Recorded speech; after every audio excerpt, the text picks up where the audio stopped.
I have found time and time again that families that choose to do some sort of 30-day blackout or a digital detox, that the treatment time, rather than me seeing their children for years, is more like 3 to 6 months. Mhm. And when you look at the lifespan of a child, it's 12 years you get to be a kid, and if I can make a big difference in a child and family's life in a reasonable amount of time, I find that to be pretty rewarding. Welcome back to the show, Curious for Christ. So, today I'm very excited about my special guest. For the story, I was recently gifted a book called The 30-Day Blackout: How to Help Your Kids Turn Off the Screen and Turn to Their Family by a friend from my church. And my family and I decided to try it out. And let me tell you, it was such a fun and interesting, really incredible experience that helped us reconnect in a more relaxed and undistracted way. And many of you have mentioned struggling with prioritization. So I thought it would be helpful to invite the author, Dr. Stacy Jagger, to discuss her method and how we can regain our time and attention for what truly matters. And while Dr. Jagger's approach isn't explicitly faith based, the amazing results that she's seen in her practice really highlight the importance of reprioritizing and focusing on what truly matters. And as Matthew 6, verse 33 reminds us, seek first the kingdom of God and his righteousness, and all these things will be given to you as well.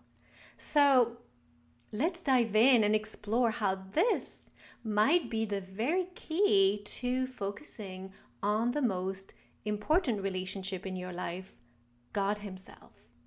Dr. Stacy Jagger is on a mission to heal disconnection in children and families. As the founder and clinical director of Music City Family Therapy, creator of the Mountain Method Therapeutic Protocol, and author of the 30-Day Blackout, Stacy is often praised for her connection-based, rapid results approach to relational and family challenges. Her ability to connect to the child within and boldly speak hard truth with heart-centered humor has earned her the nickname Dr. Sassy. In 2023, Stacy founded Advocate for the Creative Child, a nonprofit organization that underwrites mental health care for underprivileged children and is building creative playhouses in underserved communities in her hometown of Nashville, Tennessee. Stacy and her husband, holistic naturopath Ron Jagger, are the proud parents of four amazing children. In her free time, Stacy can usually be found exploring the natural world, playing music with her children, or enjoying her lifelong love of ballroom dancing. Let's take a listen.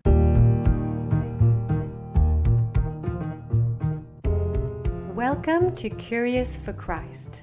Do you ever find yourself lying awake at night wondering about God's plan for your life?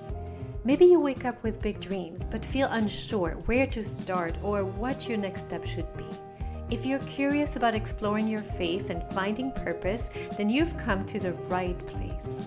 Hi, I'm Alexandra. I too felt lost, unsure of the direction my life was taking. I yearned to understand my purpose and have someone guide me. But I kept telling myself I was too busy, the timing wasn't right, and my lack of clarity prevented me from being consistent. Until I found Christ. He brought peace into my life and revealed the way to find purpose by anchoring myself in Him. In this podcast, we'll journey together, exploring the Bible to gain a deeper understanding of Him and cultivate your own personal relationship with Christ. So open up your Bible, put in those earbuds, and listen up, because God is speaking to you. He is making everything new, and you don't want to miss it. Let's get started.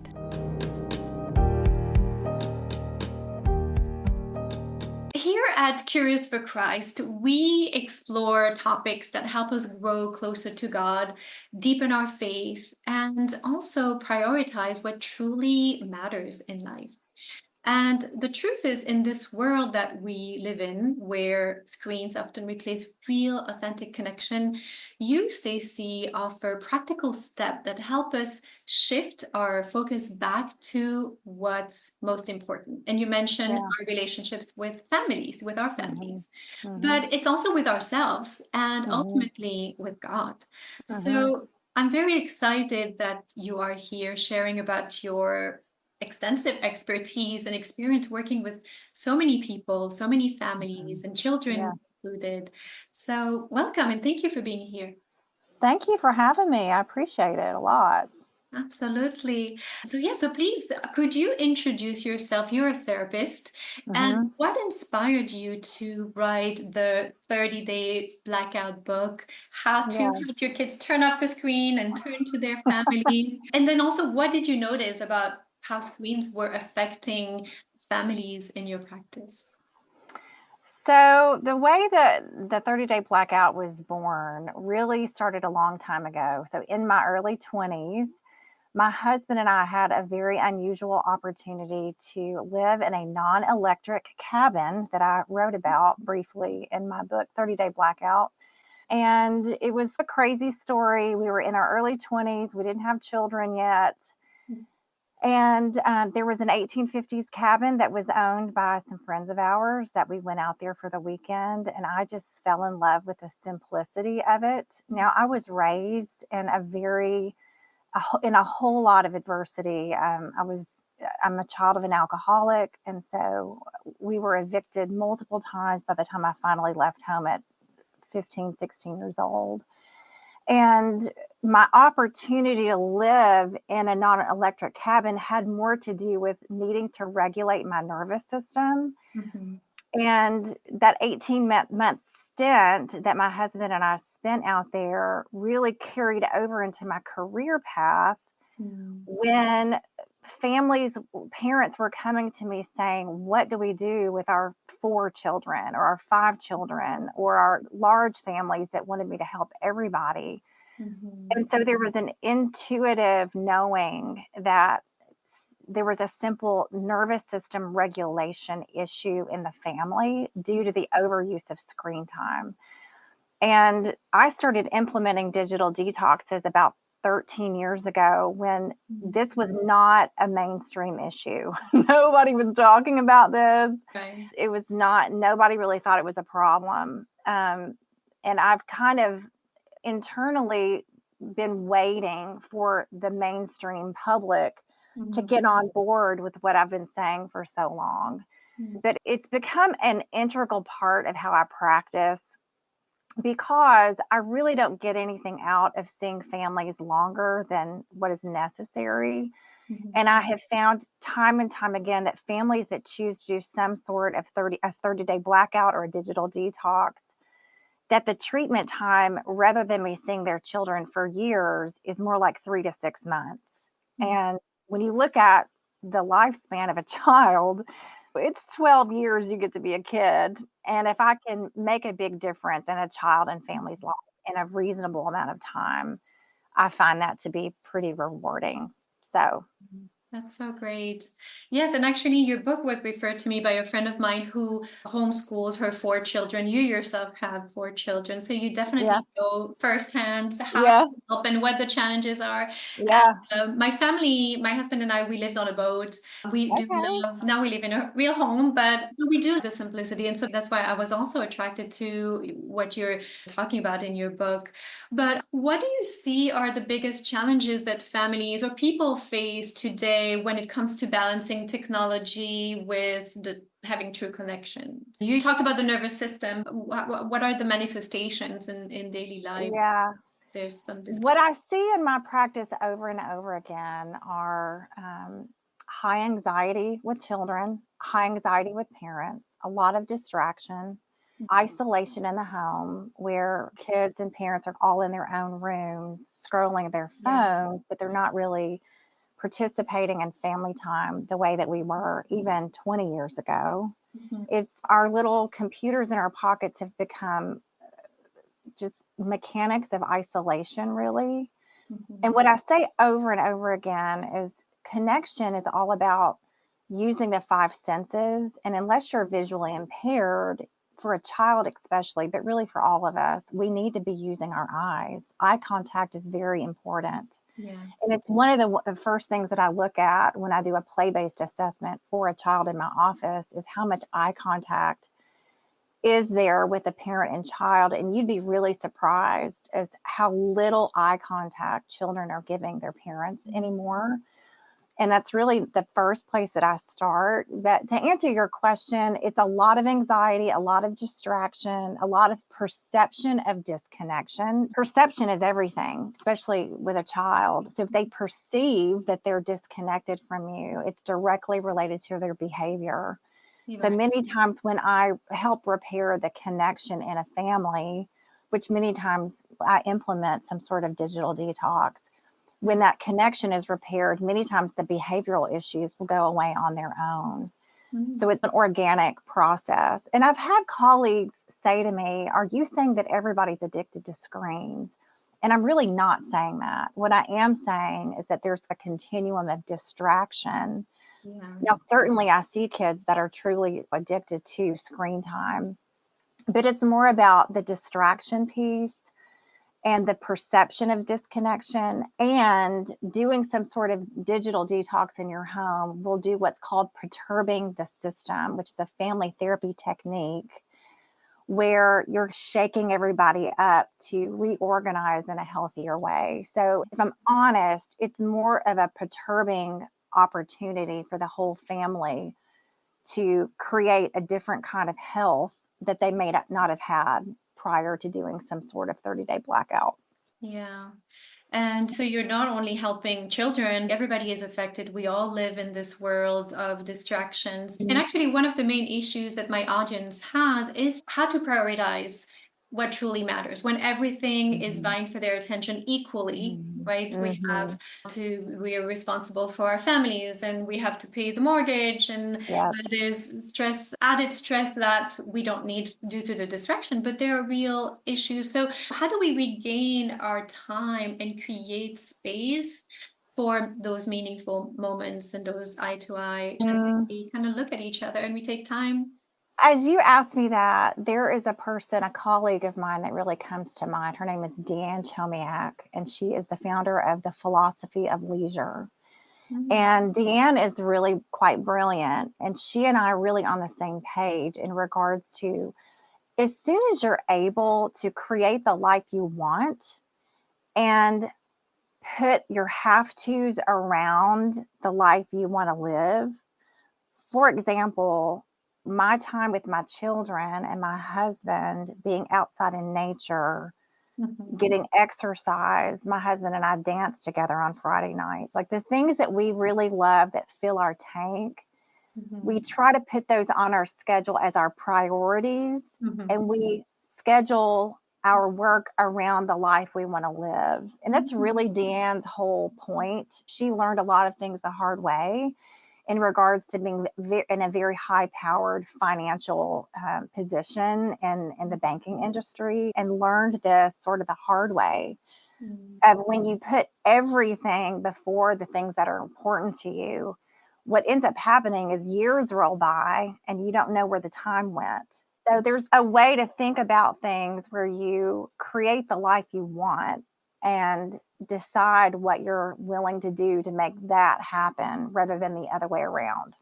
Be scheduling first what we want the Mhm. life to be. So, what advice would you give to parents who feel guilty about their children's screen use, whether there's an addiction or not, and also they feel overwhelmed of the thought of Yeah, unplugging because it plays yeah, so many roles. It can be a babysitter, it can be right. a way to unwind. So, how do we do without? Yeah, what I tell parents is this happened so quick. If you look at history, screen time, this is such a new thing. And no parent says, I can't wait to hurt my child. Like, Nobody's doing that. It's the frog in the water, and the temperature just keeps rising, and the tolerance for screen time has just gone up and up, where it's really just part of our culture. We don't think about it anymore. Right. But I tell parents this all the time. If you can drop the shame and guilt and just think about climbing a mountain,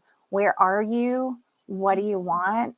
Yeah. And what are we willing to do to get what we want? Mhm. And the shame and the guilt really doesn't help much. But if you can really focus on, this is where we are, this is what we want, and we're willing to do and take the steps necessary to get what we want. And I use the metaphor of a mountain a lot because it's hard work to climb a mountain. And I tell my clients, I've got the flashlight, I've got my backpack and my water bottle, but you're going to have to carry your own stuff. Right. Everybody Um, carries their little. And yes, what are the practical first steps, for instance, to implement that 30-day blackout that you mentioned in your book mhm. as a first? This is basically the first step to having those connections. So how does that work? Like how do we implement the 30-day blackout? Yeah, truly, every family is different. So when you have young children and they're not in school yet, it's like the easiest time, really. It seems like it's not the easiest time, but it actually is the easiest time to implement it. Once you have school age kids where screens are required for school, I just tell parents, remove all the apps and the video games and things that are not necessary for work and school, Mhm. and you're really paring down dramatically for a 30-day period of time. And it's not for punishment. And I say this over and over again. The first 5 days are Mhm. really hard. And then day 6 and 7, I call the door of boredom. That's when kids and parents honestly think boredom is going to kill them. And it never, boredom doesn't kill children. It's actually necessary for children to become aware of what they're intrinsically motivated to do. So it's actually a gift to Mhm. give your child the gift of boredom. So that's usually day 6 and 7. And then after the door of boredom, the next few weeks after that, I simply coach parents to replace entertainment with connection time. And after around day 7, kids are willing to do things with you that they were not willing to do before, like chop vegetables with you in the kitchen and go for simple family walks and put together puzzles and Mhm. go for bike rides as a family, where before they may have complained and they wanted to play their video game instead or whatever. Mhm. But once reality sets in that you really are planning on doing this and sticking to it, everybody comes to a place of willingness that you haven't seen in a long time. But every 30-day blackout for every family is different based on your willingness. What apps are you willing to take off your phone? I have not seen this work very well unless the parents do it with their children. Mhm. So, like, we don't have to have Instagram. We don't have to have YouTube. We don't have to have Snapchat. You start adding them all up, and it just, Mhm. the research shows that kids are on screens about 7 to 8 hours a day, and that doesn't include their school time. So, there just Yeah. isn't enough time for climbing trees and going to the creek and Mhm. going to the playground and making mud pies, like the things that children have done for there's just simply not enough time to do it. Right. And then those simple things just don't really compete with the fast frames per second entertainment based screen time that kids are engaging in today. I hope that answered your question. Yes, absolutely, Yeah, absolutely. We yeah, actually implemented it last year. We haven't since then, but yeah, we did. yeah, We went camping in a tiny home, uh-huh, fishing, and my son yep, since has always, because we live near the beach, so he goes yeah, fishing often, plans time to go surfing and all of these things. So it's been really good, and it's been a very natural. It's something that we've always wanted, but uh-huh, we just needed that structure to be all on the same page and to know where to yeah, start, what to do. But what do you think would motivate? Because you mentioned, okay, so it's not a punishment, but it uh-huh, sure does feel like it. And then boredom is not something motivating, right? If that's one of the mhm, steps. But yet it is important. It definitely, like you say, triggers other aspects of our imagination and moves us to do other things, other activities that are more meaningful. So what can motivate families to decide to unplug and to, especially when screens have been so central, mhm. what could we say or do to motivate everyone Yeah. I used to really honestly think that the 30-day blackout was all, if they would just follow this 30 days, that everything was going to be fine. Like I honestly believed that for a long time. Until I realized after 13 years of practicing this way, it really is more complicated than just turning everything off. And that is why I've created a course that comes out in January called the Mountain Method. And I think I shared this with you. Yes, yes. And it's really for families that are never going to make it to my office in Brentwood, Tennessee, that would like to go through the same process that I take families through all the time, that includes a digital detox, but it's really a whole lot more about attachment styles and how to have more connecting conversations at home, and parents that may not have been raised in a way where they know how to play with their children and how to overcome that. There's just a lot more of the ingredients to the mountain method, which is how I've practiced for many years, than just throwing a 30-day blackout at somebody, which is what I used to do. And I just have evolved in realizing that it's more complicated than I wanted it to be, honestly. But as far as motivating a family to want to do a digital detox, what I've found is that when they have all the ingredients of the whole mountain and not just the digital detox, it's almost too much for them to wrap their heads around unplugging for that long, not really having somebody guide them through the process, if that makes sense. Mm-hmm. So I think there's been a relational element to this of me walking people through the process that I underestimated, which is why I've created this course that comes out in January of next year. Yes, and we'll Yeah. definitely want to talk about that along with all the resources that you offer in the end. And Yeah. when you talk about the mountain, it seems daunting, but it's not about being perfect. I'm assuming that's what maybe families would feel guilty about. No, it's really about starting, and it's a lifestyle. It's not It's just about 30 days, right? It's yeah. a lifestyle because you mentioned gray out after the blackout as well, and easing back, but taking control over what technology can do and can add to the family instead of taking over the connections. Mhm. Is It's that? more about margin, it's about balance, it's about perspective, Mhm. it's about communication, it's about nervous system regulation, it's about creativity, it's about spirituality, it's Mhm. about a whole bunch of things other than just unplugging. Yeah. And I really feel after all these years of doing this that it really takes 5 or 6 days for people to even understand, why am I doing this? So it's you can't beat them, join them kind of thing. Mhm. There's been so many families do digital detoxes now that are talking about their experiences, that Mhm. I think just out of curiosity alone, I think families can, what would happen if we unplugged for a month? Mhm. And obviously, school and work doesn't count. Nobody's going completely Amish. Right. It's Right. not even possible. You can't even put gas in your car without staring at a screen at this point.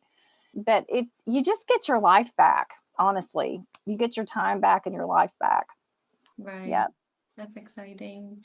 And for people who feel overwhelmed by technology, what are the first signs that their screen use might be crowding out important parts of their lives? What have you noticed that technology is taking over and it's time to do a 30-day blackout, for instance? Again, every family's different, but I will tell you that I have a sign on my door that says, please turn off your screens during session.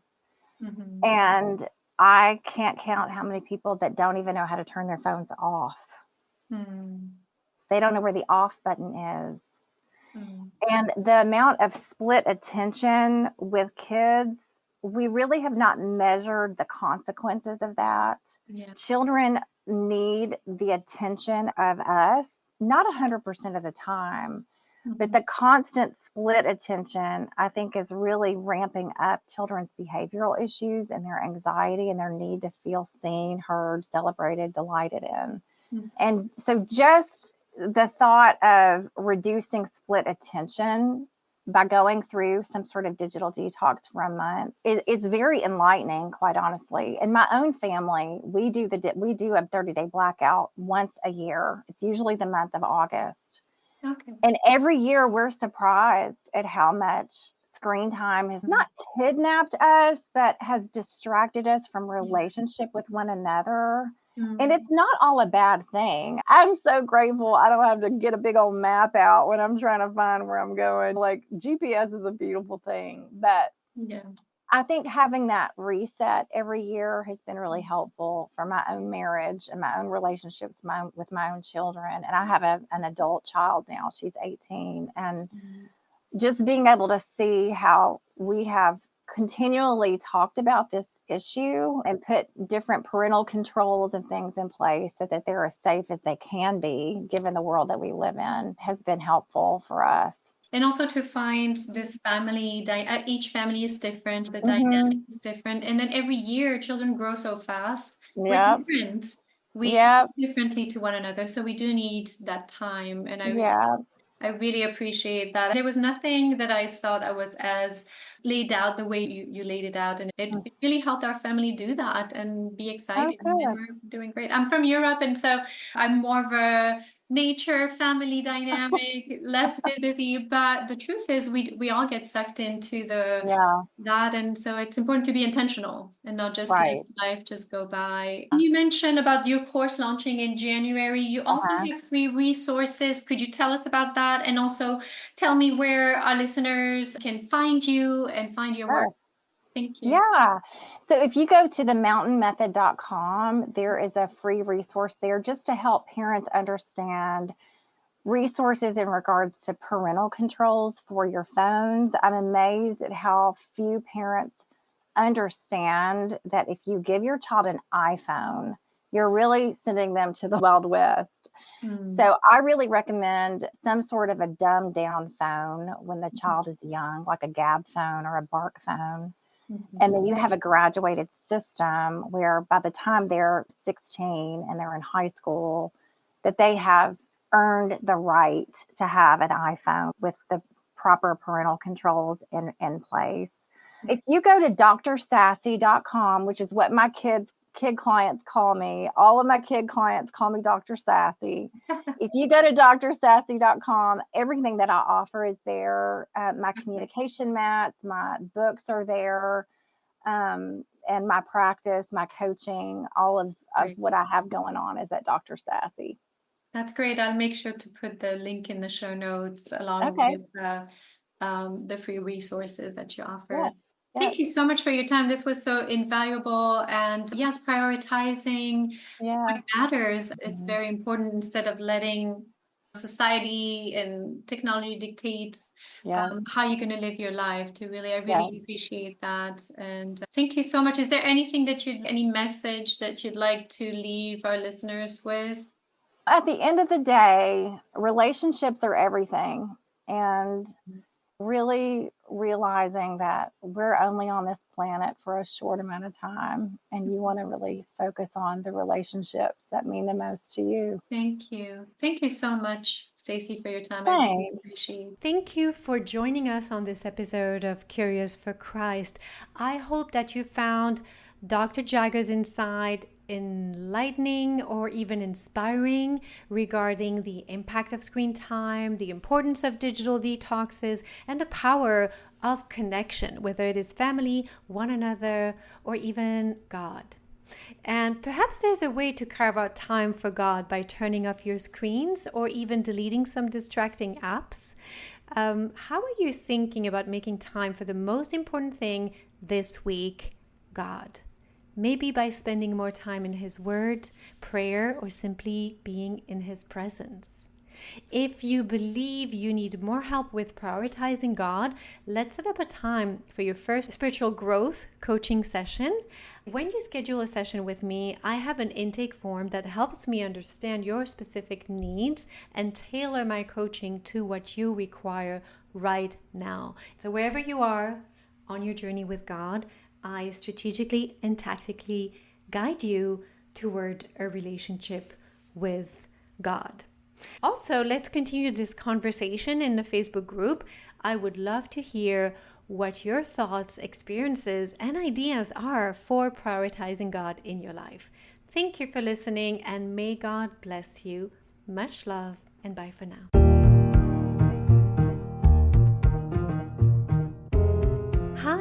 I hope you enjoyed today's episode. If so, would you like to take 30 seconds and share it with a friend who may also struggle with knowing God and His purpose for their life?